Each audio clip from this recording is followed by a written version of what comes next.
인간을 인간답게 만드는 지혜를 깊이 있게 전해드리는 시간, 인문학 산책.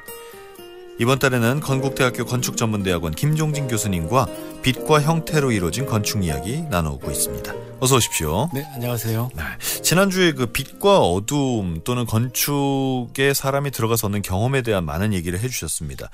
평소에 그러면 다른 사람들의 건물을 답사하는 일도 많이 있습니까? 굉장히 많이 하고 있죠. 아, 그래요? 예를 들어서 좋은 건물은 지어지게 되면 당연히 가보게 되고, 그리고 뭐 학생들하고 하는 수업에서도 네. 그 답사를 가는 수업 자체도 또 하나가 있거든요. 오. 그거는 방학 때 네. 같이 며칠 동안 이렇게 답사를 하는 그런 수업 자체도 있고, 네. 뭐 개인적으로도 많이 다니게 됩니다.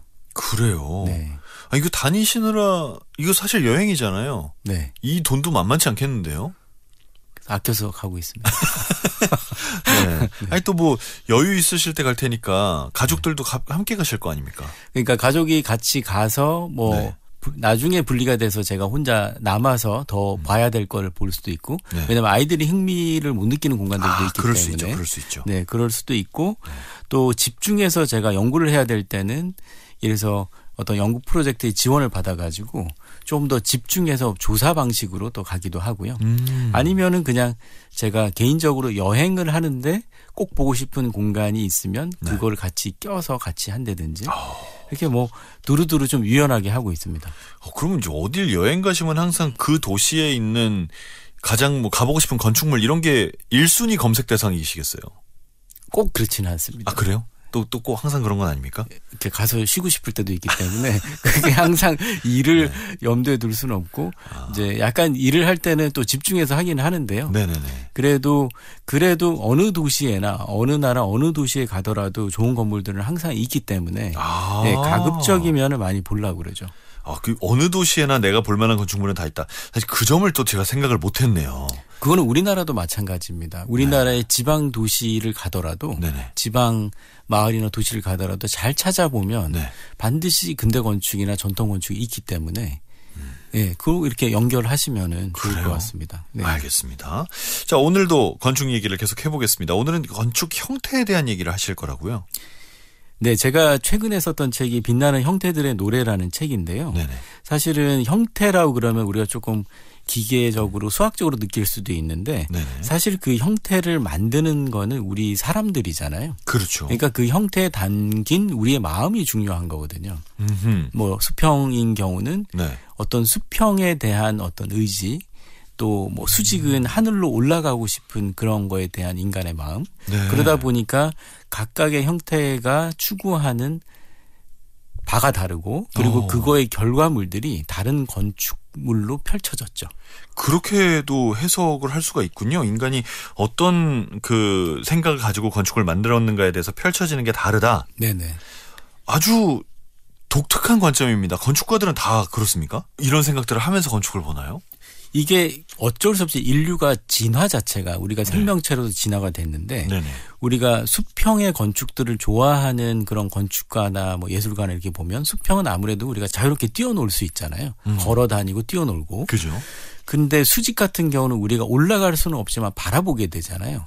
바라보면은 뭔가 하늘을 바라보게 될 때 느끼는 그 어떤 숭고한 감정이 있을 수도 있고. 아, 수직은 바라봐야 되는군요. 그렇죠. 초월적인 어떤 느낌을 가질 수도 있죠. 그러니까 수직 공간에 종교 건축이 많게 되고. 그러니까 서양의 종교 공간. 네네네. 수평 공간 같은 경우는 그러니까 무장애 공간. 누구나 다 걸을 수 있는 공간. 뭐 이런 곳들이 다 가능해지겠죠. 이걸 또 건축 그런 형태로 말씀하시니까 놀랐습니다. 지금도 이제 수평에 대한 얘기와 수직에 대한 얘기 두 개만 하셨는데도 정말 그 수직으로 높은 어떤 벽이나 건물을 볼 때의 제 느낌이 수평으로 낮고 넓은 걸 볼 때와 어떻게 다른지가 상상이 돼요. 네네. 이런 거를 또 다른 게 있습니까? 수평, 수직 이외에도? 그러니까 그게 뭐 원형도 있고 네. 우리가 지금 애플 사옥 같은 경우가 큰 원으로 이제 지어졌는데 그렇습니까? 원으로 지어졌을 때는 장점이 네. 내부 공간을 바라보게 되잖아요. 네. 이렇게 내부를 바라보죠. 근데 그걸 건물로 생각하지 않고 인간의 행위로 바라보시면 이해가 좀 더 깊이 될 수 있죠. 뭐냐면 정말 좋은 일이 생겼어요. 그럴 때 아나운서님은 어떻게 하세요? 정말 가족들하고. 좋은 일이 생긴다고요? 파티를 하죠. 그렇죠. 네. 파티를 하는데 가족들하고 손을 부여잡고 덩실덩실 모여서 춤을 네. 출 수도 있잖아요. 네, 그럼요. 그 원형으로 사람이 모이는 거잖아요. 아, 그걸 그렇게 보는군요. 그렇죠. 그리고 우리가 캠파이어 할 때도 불이 있고 그 불을 향해서 모여 앉잖아요. 네네. 그렇죠. 이미 이게 모임의 어떤 보이지 않는 건축 공간이 형성이 되는 거거든요. 그거를 건물로 만들어 버리면 예를 들어서 목적은 다르지만 콜로세움 같이 가운데를 바라보는 공간이 될 수도 있는 거고. 우리가 진짜 그런 캠프파이어를 하면서 모닥불을 피워놓고 네. 한쪽에만 앉아있지는 않네요. 한쪽에만 앉아있지는 않고 직선도 아니고 등을 돌리고 앉지도 않잖아요. 그러네요. 네, 그게 그래서 반 고흐가 그린 감자 먹는 사람들이라는 그 네. 그림을 보면 네. 그 감자를 가운데 놓고 식탁에 모여 앉아 있는 사람들의 모여 앉죠. 모습. 네. 네, 그런 모습을 보면 그게 이미 모임의 원형 공간이 만들어지고 있는 거죠. 그거를 건축으로 만들면 사실은 원리는 비슷한 게 되는 거죠. 저는 그 전문가가 나오면 저희가 늘 보던 어떤 것에 대해서 이렇게 아예 다른 관점의 얘기를 해주시는 게 너무나 재밌습니다. 구에 대해서 아예 그렇게 생각을 할 수가 있군요. 그러면 이 형태들을 건축적으로 분류를 해놨습니까? 몇 가지 형태가 있나요? 저는 이 책에서 이제 10개를 정리를 했는데요. 10개. 실제로 10개라는 게 어떻게 보면 이게 뭐 15개, 20개, 뭐 수십 개가 될 수도 있는데 네. 저는 가장 보편적으로 건축가들이 많이 쓰는 거를 담아 본 거고요.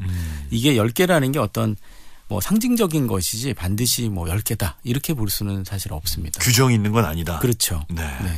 이 10가지 형태로 좀 한번 설명해 주시겠어요? 어떤 것들이 있는지? 예를 들어서 다양한 지금 말씀드린 여러 네. 가지 것들도 있지만 예를 들어서 조금 우리가 수평 얘기를 다시 이제 들어가게 되면은 네네. 한옥 공간은 대부분이 1층으로 지어졌잖아요. 우리 전통 한옥. 그렇죠. 2층이 네. 없죠. 2층이 없죠. 목조다 보니까. 네네. 그러다 보니까 우리나라 공간은 이렇게 조금 빈 듯한 느낌이 나면서 수평의 공간이 펼쳐지게 돼 있죠. 삶이. 네. 그리고 수직은 보통 우리가 창호지로 만든다든지 네. 심지어 그걸 들어 올리는 창을 만든다든지 그러니까 공간이 수평으로 많이 열리는 셈인 거죠. 그럴 수밖에 없는 거군요. 그렇죠. 네. 구조 자체도 그랬고 그리고 재료도 그랬고 근데 서양 같은 경우는 돌로 쌓다 보니까 창이 좁고 건물이 세로로 이렇게 올라가게 됩니다. 2층, 3층, 4층 이렇게. 네. 네. 그러니까 창을 길게 못 내는 거죠. 좌우로 길게 못 낸다. 왜냐하면 그게 다 구조기 때문에. 아하. 네. 그런데 그거가 기둥 구조가 나오면서 창을 길게 내게 됩니다. 그럼 거기도 그렇게 바뀝니까? 그렇죠. 근데 네. 그래서 르꼬르비제가 주장한 근대 건축의 원칙 중에 하나가 가로로 긴 창인데 동양 사람들이 볼 때는 약간 우리 한옥에서는 약간 당연한 얘기거든요. 사실은. 네. 우리는 기둥이고. 우리는 원래 그랬죠. 원래 그랬죠. 네. 그래서 서양에서는 그런 것들이 근대 시대에 그 기술이 발달되면서 서양에서는 그런 것들도 획기적으로 봤죠. 이게 기술이 발달되면서 생긴 거군요. 기술과 관련이 있을 수밖에 없죠. 네. 이게 이런 게 진짜 놀랍기도 하고 그렇습니다. 그러니까 우리가 기술이라고 하면 사실 그 공학을 싫어하시는 분들은 네. 좀 이렇게 멀게 느껴지고 네. 난 뭐 그런 얘기 안 할래라고 생각할 수 있는데 네. 그런 기술이 거의 모든 우리의 삶의 분야에 네. 다 파고들어 있고 영향을 준다는 생각을 하면 놀랍습니다. 어떤 베이스는 반드시 되고 있고 네. 그게 뭐 미학적이나 예술적으로 가더라도 그게 기술과 결합된 부분이 또 많이 있고 지금 말씀드린 건 좀 기술적인 부분이지만 네네. 예를 들어서 렌조 피아노라는 이탈리아 건축가가 있는데 네. 그 사람이 설계한 바이엘러 미술관이라는 미술관이 있습니다. 네. 그 미술관은 지상에서는 단층인데요. 한 층. 네. 그 공간이 100m가 넘는 미술관인데 길이가요? 길이가 네. 폭은 한 40m 되고요. 근데 그 미술관은 단 1cm의 단차도 없어요. 와, 어떻게 그렇게 만들죠? 계단도 없습니다. 일부러 노력한 건데요. 왜 그렇게 노력했답니까? 근데 그거는 건축주도 그렇게 원했고. 네. 근데 그 이유가 뭘까요? 계단 하나의 단도 없는 그리고 언제 지어진 건물인 거죠? 대략 그거는 근대입니까? 1980년대 정도? 80년대. 네네. 설마 그 장애인들을 위해서 그렇게 맞습니다. 한 건가요? 진짜로요? 네. 그리고 노약자 그리고 어린이들이 편하게 미술을 볼 수 있게 한다 해가지고 네. 단차가 하나도 없는 미술관이 있어요. 그러니까 그런 것 같은 경우는 정말 거대한 수평의 공간에 우리가 미술을 남녀노소 누구나 즐기게 하자. 이제 이런 차원으로 설계가 된 거죠. 남녀노소 계단을 오르기 힘든 사람도 할 수 있게 하겠다. 계단을 오를 필요가 없는 거죠. 계단 자체가 없게. 없으니까. 그리고 이제 휠체어 탄 분들도 목발을 짚거나 그런 분들도 그냥 단차가 없으니까 편하게 돌아다닐 수 있는 거죠. 그러니까 이게 같은 수평의 문제라도 네. 우리가 기술적으로 볼 수도 있지만 그렇게 사람들을 위한 어떤 필요에 의해서 수평 공간이 나올 수도 있는 거죠. 며칠 전에 그 전주에 강연을 하러 갔다가 네. 아중저수지라는 곳에 새로 도서관이 생겼더라고요. 네. 시에서 만든 네. 아중도서관이라는. 근데 그게 한 100m 되더라고요. 굉장히 크네요. 호수를 그 끼고 다니는 도로가 있는데 네. 그 도로와 호수 사이에 딱 지은 거예요. 네, 네. 그러니까 당연히 도서관 건물도 긴 거죠. 네, 네. 그래서 거의 도서관의 거의 모든 자리에서 네. 이렇게 호수가 쫙 보이더라고요. 네, 네. 그것도 되게 재밌다고 생각했거든요. 그렇죠. 그거는 이제 장소의 풍경을 네. 건물로 이렇게 안으로 보이게 하는 걸 우리가 착영한다 그러거든요. 착영. 그 풍경을 드린다. 음. 그러니까 그런 기법으로 최근에 설계들을 또 많이 하고 있죠. 네. 근데 지금 말씀하시는 거에서 되게 재밌게 생각한 부분 중에 하나가 서양은 수직적인 건물로 발전을 하다가 나중에 기술이 올라오면서 수평적인 부분을 추구하기 시작한 거고 수평을 추구했다기보다는 이제 가능한 부분들이 예전에는 창문이 네. 좁고 높았는데 지금은 통창을 낼 수도 있고 왜냐하면 기둥으로 다 구조가 해결돼 버려가지고. 근데 반대로 우리나라는 원래 그랬었고 원래 그랬는데 목조다 보니까 2층 3층을 올리지를 못했죠. 네. 나무가 약해가지고. 네. 근데 우리는 이제 올릴 수 있고. 그러니까 지금은 동서양이 사실은 이렇게 융합이 되고 있죠. 어떻게 보면 가운데를 향해서 서로 만나고 있네요. 이미 만났습니다. 이미 만났습니까? 네. 네. 자, 이 수평판 어떻게 보면 좀 밋밋하다고도 볼 수 있고 이게 뭐야라고 생각할 수도 있는데 수평판이 건축에서 잘 활용된 예는 뭐가 있습니까? 예를 들어서 아까 이제 말씀드린 미술관, 바이엘론 미술관도 있지만 네. 일본의 후지 유치원이라는 유치원이 하나가 있습니다. 네. 그 유치원은 이제 동그랗게 크게 생겼는데 전체가 1층밖에 없고요. 네. 그 위에가 원형의 아이들이 뛰어놀 수 있는 판을 만들었어요. 옥상에다가. 그러니까 단층 건물의 지붕인 거죠. 그리고 가운데는 동그랗게 중정이 있어요. 네. 네. 그래서 큰 원형이 띠처럼 돌아가는데 그 위에는 아이들이 뛰어다니는 나무판으로 만들었어요. 그래서 거기서 아이들이 뛰어노는 걸 굉장히 좋아하는데 네.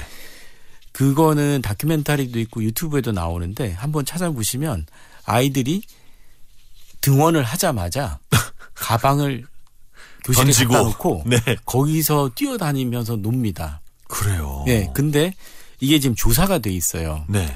그 후지 유치원에서 뛰어노는 아이들이 얼마나 많이 뛰어다닐까? 타 유치원보다.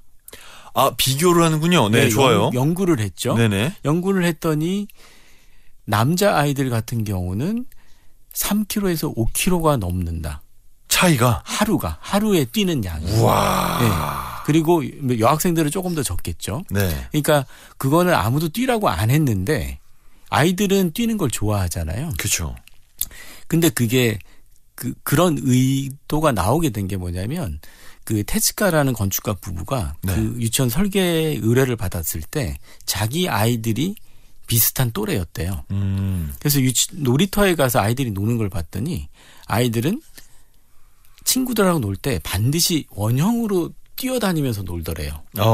직선이 아니더래요. 네. 왜냐하면 직선으로 무한으로 가면 그건 가출이 되는 거잖아요. 그죠? 네네네. 그죠? 반드시 돌아옵니다. 돌아와야죠. 돌아오죠. 네. 그리고 아이들은 술래잡기를 참 좋아하고 네. 그래서 거기서 착안해서 원형 큰 공간을 만들었는데 그러다 보니까 이 유치원은 아이들 보고 가서 운동해라고 말을 안 해도 놀이 자체가 자기의 몸을 쓰는 교육이 돼버리는 거죠. 그러니까 그게 수평 공간에서 또 굉장히 유명한 그런 사례입니다. 아니 뭐 놀이를 따로 할 필요도 없겠네요. 할 필요가 없고 네. 거기서는 교실에서 떠든다 그러면 벌칙이 뭐냐면 못 나가게 하는 거예요? 아니요. 나가서 교실 밖에 나가서 10분 동안 있다가 오는 건데 보통 애들이 패턴이 올라가서 10분 동안 뛰고 온대요. 그리고 자기 선생님 위에 지나갈 때 좀 더 큰 소리로 지나가고. 아, 그래요. 그리고 또 하나 재밌는 부작용이 있습니다. 네네. 그게 뭐냐면 후지 유치원 출신 아이들이 그 지역대 육상을 휩쓸고 있어요. 그건 뭐 어쩔 수 없겠네요. 그렇죠. 다리가 튼튼하게 발달이 돼서. 뭐 좀 더 성장한 다음엔 어떨지 몰라도 한 초등학교까지는 뭐 어쩔 수 없겠네요. 그렇죠. 그러니까 그만큼 이제 어떤 신체적인 발달에도 그런 판 자체, 즐거움의 판, 그게 역할을 하는 거죠. 아니, 그런 유치원을 우리나라에도 만들어서 우리 애를 보내고 싶다라는 생각이 지금 들 정도입니다. 그게 쉽지는 않습니다. 왜냐하면 네. 그런 유치원이 일본에서도 만들어지기가 쉽지 않았던 게 우리나라 공교육은 커리큘럼이라는 게 있거든요. 네. 그 커리큘럼을 바탕으로 하다 보면 그렇게 열리고 오픈된 공간을 쉽게 만들긴 힘들어요. 그러면 그거는 건축의 문제도 있지만 사실은 커리큘럼을 조금 더 열리게 해야 되는 그런 상황이 있는 거죠. 뭐 어느 정도는 융통성 있게 할 필요도 있다는 말씀이시네요. 그렇죠. 참 세상에 쉬운 게 없습니다. 쉬운 게 없습니다. 네, 쉬운 게 없습니다. 자, 그럼 또 수평에 대한 얘기를 이제 해보고 있는데 이 우리나라 전통 건축물은 다 수평이잖아요. 그 수평성이 굉장히 강하죠. 그 중에서도 뭔가 특징이라고 부를 만한 게 더 있나요? 수평이 강하지만 외국인들이 우리나라에 와서 예를 들어서 아파트를 방문을 할 때 외국인들이 한국에 처음 오는 외국인이 조금 부담스러워하는 모멘트들이 있는데 그게 처음에는 신발을 벗는 거고요. 그죠. 우리나라만 벗으니까. 그렇죠. 네. 신발 벗는 거가 조금 부담스러워하고 그다음에 우리나라가 이렇게 만약에 이제 그 전통 공간을 갔다 그러면 이거는 실제로 저희 학교에 있던 외국인 건축가가 했던 말인데 맨발로 걸어보고 싶다는 거예요. 한번.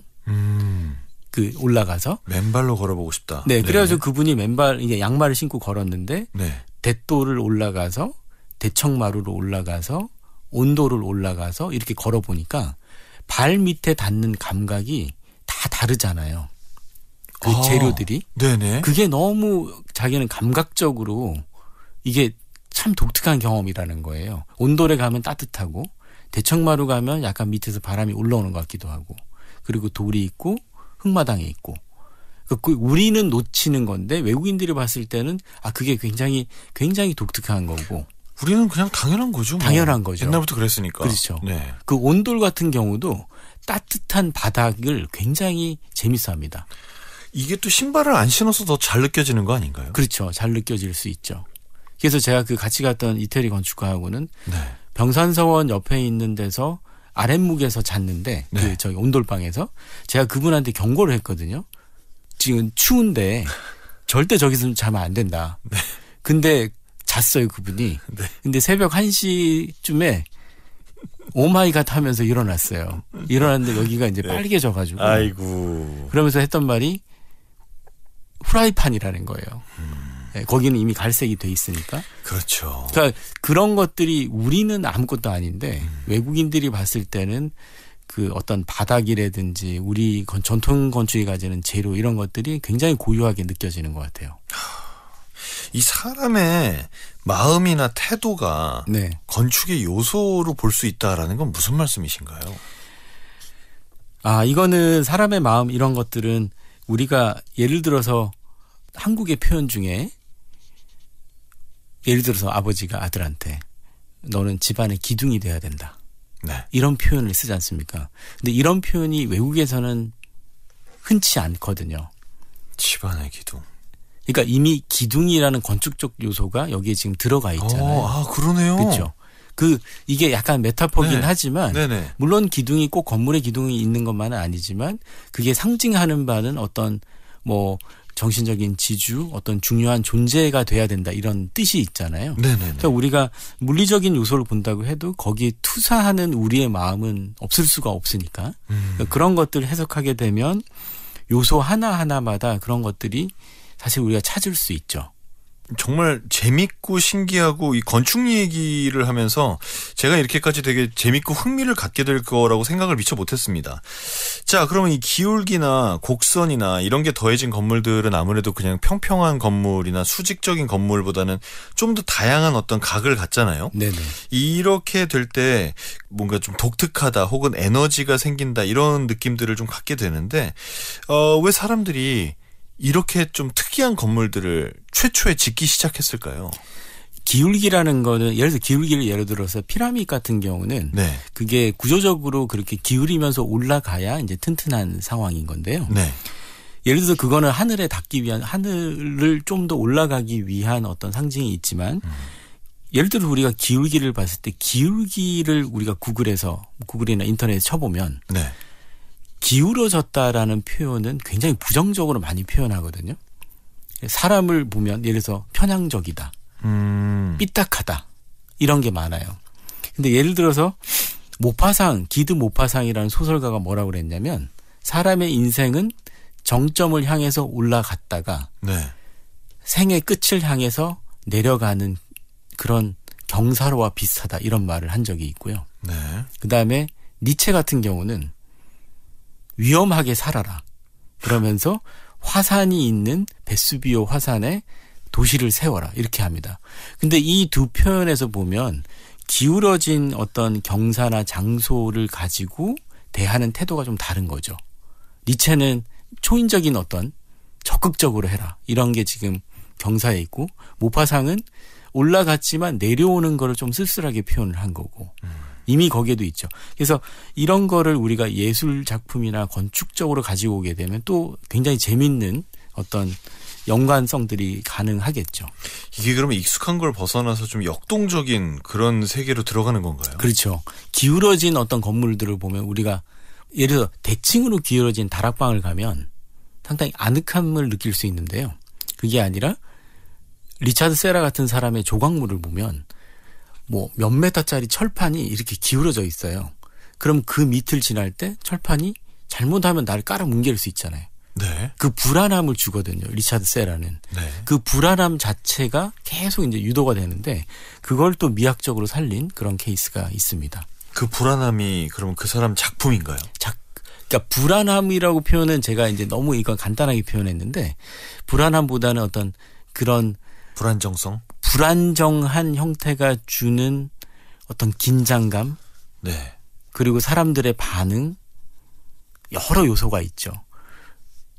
피사의 사탑 같은 건가요? 피사의 사탑은 그게 집안 침하로 이렇게 점점 기울어진 거고 피사의 사탑도 또 재밌는 어떤 일화가 있어요. 어떤 게 있냐면 피사의 사탑이 점점 기울어져 가지고 이태리 공학자들이 근대에 도저히 안 되겠다 싶어서 밑에 콘크리트를 주입해 가지고 이게 점점 세워졌어요. 네. 세워졌는데 그거를 더 이상 반드시 세우지 마라 라고 한 사람들이 바로 피사 주민들이에요. 그 기울어진 것 자체가 아이덴티티가 돼버려가지고. 이젠 그렇죠. 네, 바로 세우지 말자 이렇게 됩니다. 그러니까 어떤 많은 형태들이 공동체의 상징도 되기도 하고 그다음에 그게 주는 어떤 심적인 울림을 가게 되면 또 미학적인 경험이 되기도 하고 뭐 다양한 역할을 하는 거죠.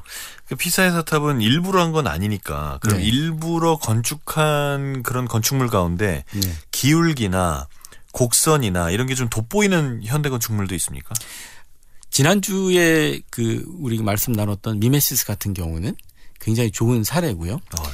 그리고 미메시스는 이렇게 수직의 면이 이렇게 휘어진 면이고 네.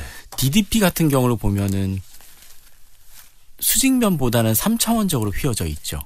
맞아요. 네. 물결 치듯이. 이게 약간 우주선 같기도 하고 네네. 이게 3차원 유기적인 어떤 형태로 휘어져 있잖아요. 그러다 보니까 훨씬 더 그 디자인 자체가 공간이 역동적인 느낌을 주죠. 역동적인 공간으로. 그 독일의 어떤 유명한 교회도 있다면서요. 네비게스 순례교회? 네, 네비게스 순례교회는 고트프리드 뱀이라는 독일의 유명한 건축가가 설계를 했는데 근데 그거는 얼핏 보면 콘크리트로 만든 산처럼 보이고요. 그리고 그 안을 들어가면 굉장히 거대하게 기울어진 천장판이 보이는데 그 판들이 빛이 굉장히 아름답게 들어옵니다. 이 그 건물이. 그래서 사진으로 보시면 참 좋은데 지금 그 사진을 보실 수 없다면 네. 만약에 이제 찾아보시면 이게 당연히 많이 나올 텐데 외부에서 보는 느낌과 내부에서 보는 느낌이 또 굉장히 다른 느낌입니다. 그래서 이게 사선들이 줄 때 이렇게 삐죽삐죽한 게 마치 뭐 보석 같기도 하고 광물 같기도 한데 내부에 들어가면 그런 느낌보다는 하늘로 치솟아 올라가는 느낌. 네, 이런 느낌을 줍니다. 아무래도 이건 교회다 보니까. 하늘로 치솟아 올라가는 그 어떤 느낌을 주는데도 기울어진 부분이 영향을 주겠네요. 그렇죠. 기울어진 게 이렇게 삐죽삐죽한 판들이 약간 불규칙해 보이면서 막 올라가니까 네. 밑에서 이렇게 올려다 볼 때는 아, 무언가가 상승하는 듯한 느낌. 그러니까요. 네, 그런 느낌을 줄 수 있죠. 알겠습니다. 여러분 오늘 건축 이야기 어떻게 듣고 계시는지 모르겠습니다. 그럼 여기서 잠시 음악 듣고 계속 얘기 이어가겠습니다. 박지하의 연주입니다. 그라운딩. 박지하의 연주로 그라운딩 함께 들으셨습니다. 자, 오늘 인문학 산책 시간입니다. 건국대학교 건축전문대학원 김종진 교수님과 함께 건축의 형태에 대한 얘기하고 있습니다. 교수님께서는 그 자연에서 찾은 10가지 빛나는 형태를 말씀하셨고 이제 우리가 그거에 대해서 얘기를 하고 있지 않습니까?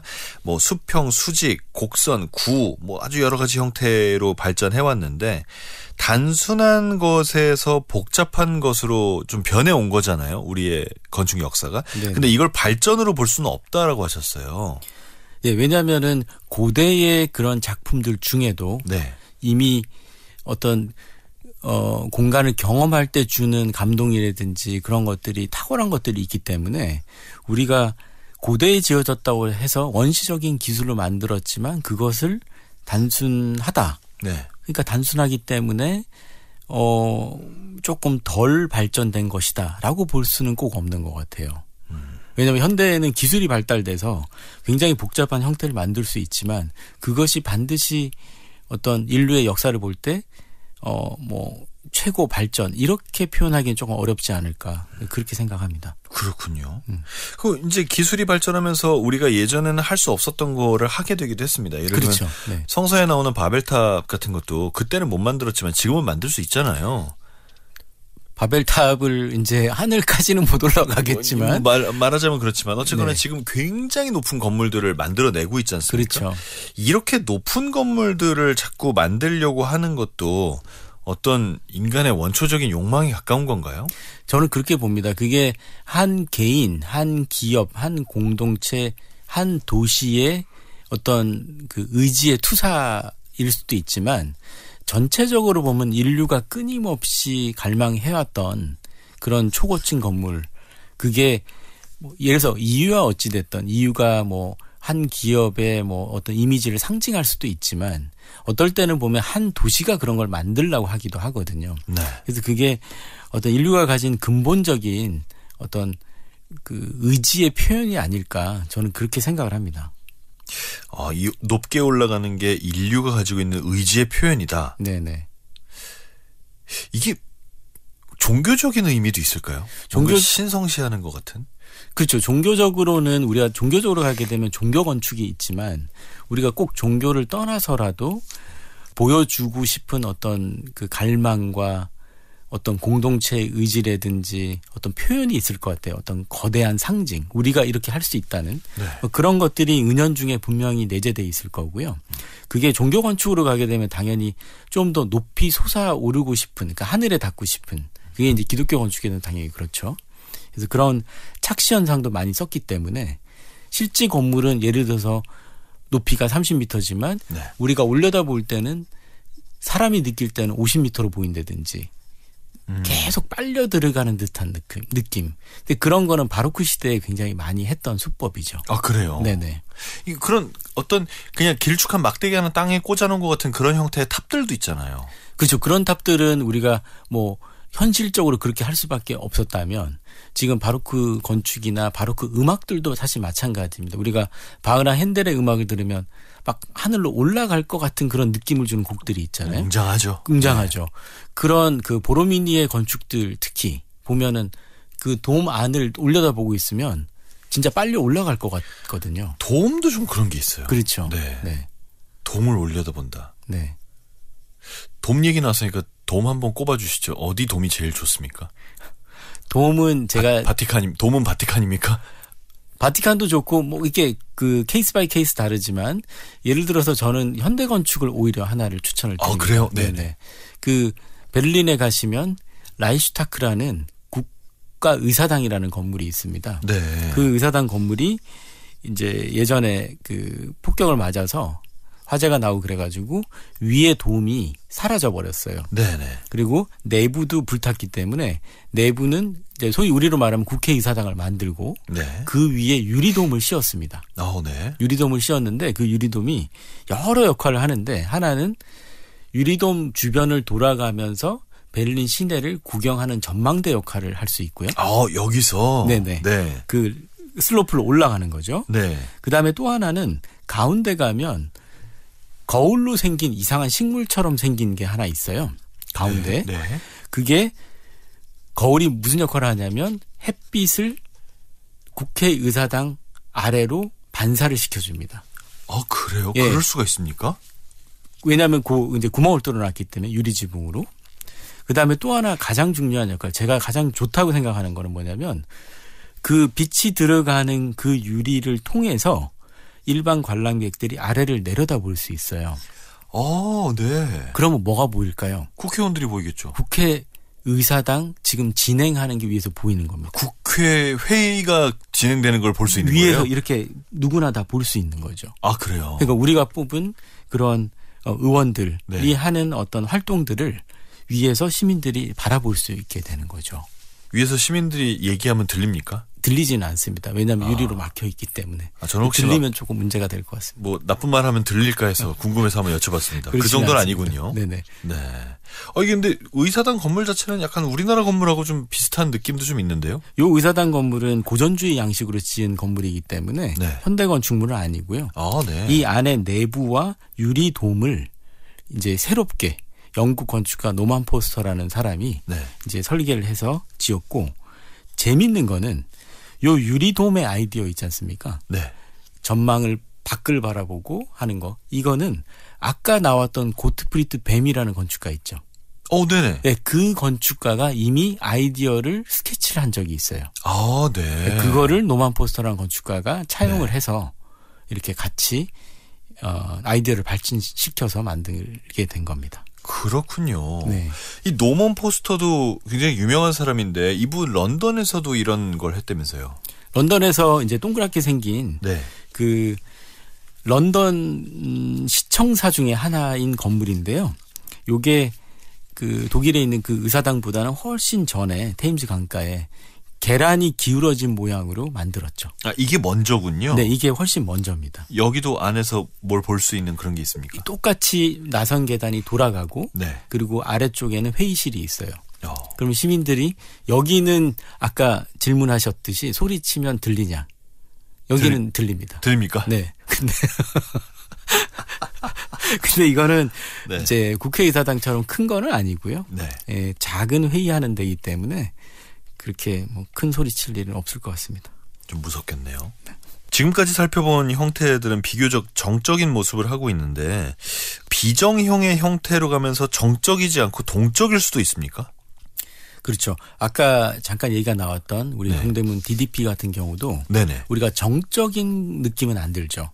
우리가 그 사이를 걸어가다 보면은 굉장히 동적인 느낌이 나지 않습니까? 흐르는 것 같고 건물이. 네. 네네. 그러니까 그런 쪽의 요소들이 많이 있죠. 그걸 설계한 사람은 자하 하디드라는 지금 돌아가신 영국 건축가, 여성 정말 건축가. 젊은데 돌아가셨죠. 그렇게 많이 젊지는 않으셨는데 작고 하셨을 때. 돌아가실 그런 나이는 아니셨는데. 그렇죠. 전혀 그건 아니죠. 네. 근데 이제 그분은 평생 하셨던 게 도시의 역동성, 현대 도시는 에너지가 흐른다 이런 생각을 갖고 있었어요. DDP도 그런 관점이었거든요. 그러니까 비정형의 이러한 좀 흐르는 듯한 형태 이런 걸로 추구하셨고, 우리가 조금 멀리 나가게 되면은 뭐 안토니 가우디 스페인에. 네. 네네. 그분은 식물을 많이 조사를 하셨죠. 식물이 자라는 모습이 이렇게 정형화되어 있지는 않잖아요. 그러니까 그런 거를 많이 스케치를 하면서 그런 것들이 자기의 건물에 이렇게 투사가 돼서 만들어졌죠. 아니 그 가우디의 유명한 건축물 그건 아직도 짓고 있다면서요? 사그라다 파밀리아라고 네. 합니다. 그게 제가 기억이 정확한지는 모르겠습니다만은 2026년이 100주년 되는 걸로 제가 알고 있어요. 네. 그래서 목표는 내년이나 그게 실현이 될지 안 될지는 저도 정확하게 모르겠습니다. 아 그래요? 네네. 이제 완공이 거의 다 온 겁니까? 실제로 지금 그 안에 얼마든지 돌아다닐 수 있고요. 그 위에 그 꼭대기하고 측면에 아직 완성이 안 된 부분들이 지금 계속 짓고 있죠. 왠지 이거 완공이 되면 좀 서운할 것 같기도 한데요? 너무 오랫동안 진행을 해와서 공사 중인 게 당연한 것 같은 느낌이잖아요. 네. 네, 좀 그렇기도 합니다. 얘기 듣다 보니까 이 건축물들을 실제로 가서 보고 싶다는 생각이 굉장히 많이 듭니다. 소위 건축 여행이라고도 볼 수 있을 것 같은데 멋진 건축의 도시라고 한다면 어디를 한번 추천하시겠어요? 저는 굳이 해외를 안 나가신다면 국내. 저는 국내의 도시들을 다 추천을 합니다. 어디요? 예를 들어서 서울도 너무 좋은 곳들이 많고요. 그러니까 좋은 곳이라고 했을 때 우리가 소위 이제 많이 알려진 건물들도 있지만 네. 지난주에 나왔던 우리 얘기들도 보면 정동에 가면 숨은 곳들도 있고 숨은 장소들도 많이 있고 우리 뭐 서울뿐만이 아니라 광주, 부산 그러니까 우리나라에 있는 도시들도 찾아보면 사실 가볼 곳들이 굉장히 많은데 의외로 그 숨겨진 스토리를 알면은 새롭게 보이는 곳들이 굉장히 많거든요. 그러니까 그런 것들을 먼저 편하게 가보실 수 있기 때문에 우리나라는 네. 저는 추천을 당연히 하고요. 네. 굳이 뭐 멀리 해외를 안 가시더라도 좋은 곳들이 굉장히 많다. 일단 그렇게 말씀을 드립니다. 그럼 굳이 해외로 간다면요? 해외는 너무 많기 때문에 제가 어디부터 떠오르는 내 지금 가고 싶다 이런 도시 하나만 소개해 주신다면. 지금 당장이면 저는 좀 이게 좀 약간 의외의 답일 수도 있습니다. 네. 저는 약간 오지를 가고 싶습니다. 오지요? 네. 오지가 건축물이 있습니까? 예를 들어서 지금 저보고 하나를 꼽으라고 그러면 저는 지금 가고 싶은 데는 그 튀르키예에 조금 그 외곽에 있는 데링쿠유 유적 이런 데를 가보고 싶긴 합니다. 왜요? 왜냐하면 그게 8,000년 전, 10,000년 전의 유적이거든요. 그게 스케일이 우리가 피라미드나 뭐 고인돌이나 이런 게 몇천 년 전으로 거슬러 올라가는데 네. 지금 데링쿠유 유적들은 탄소 측정을 했을 때 8,000만 년까지도 거슬러 올라가거든요. 와. 그래서 조금 신비에 쌓여 있는 고대 문화거든요. 근데 한 건물이 아니라 하나의 도시를 만들었어요. 그 당시에.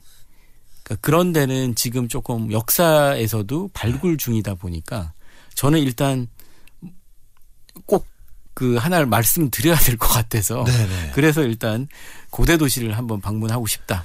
그렇게 말씀드렸습니다. 이런 데가 있었군요. 이런 데는 있는지도 몰랐습니다. 자, 이렇게 2주 동안 건축을 여러 관점에서 소개를 해 주셨습니다. 정말 감사하고요. 앞으로의 계획은 뭐가 있으신지 궁금합니다. 어떤 연구나 어떤 설계나 또 혹은 어떤 책을 준비하실 겁니까? 저는 계속 그 빛이라는 것 중심으로 제가 설계를 해오고 연구도 해왔지만 지금은 조금 외연을 넓혀서 아무래도 제가 소리에도 관심이 많아서 청각적인 요소. 그래서 지금은 뭐 요즘 강연도 건축과 음악으로 연결돼서 많이 제가 하고 있는데 그래서 음악적인 요소를 좀 더 당겨서 제가 연구도 해보고 싶고 그런 것들로 음악적인 느낌이 더 나는 공간도 설계를 해보고 싶고 네, 그런 게 지금 현재로서는 제가 바라고 있는 그런 부분입니다. 그렇게 해내시고 더 멋진 건물 많이 만들어서 우리의 삶을 풍요롭게 만들어주시길 부탁드리겠습니다. 네, 감사합니다. 2주 동안 수고 많으셨습니다. 자, 건국대학교 건축전문대학원 김종진 교수님과 함께 빛과 형태로 이루어진 건축 이야기 2주간 나눴습니다. 저희가 오늘 준비한 순서는 여기까지입니다. 형태에 담긴 인간의 기쁨과 눈물, 감정과 정신을 사색할 수 있길 바란다. 김종진 교수님의 책 빛나는 형태들의 노래 속에 문장 남겨드리면서 끝곡 띄워드립니다. 첼로 가야금입니다. 시공간. 이 곡과 함께 인사드릴게요. 지금까지 한석준이었고요. 내일 오전 11시 문화시대에서 기다리겠습니다.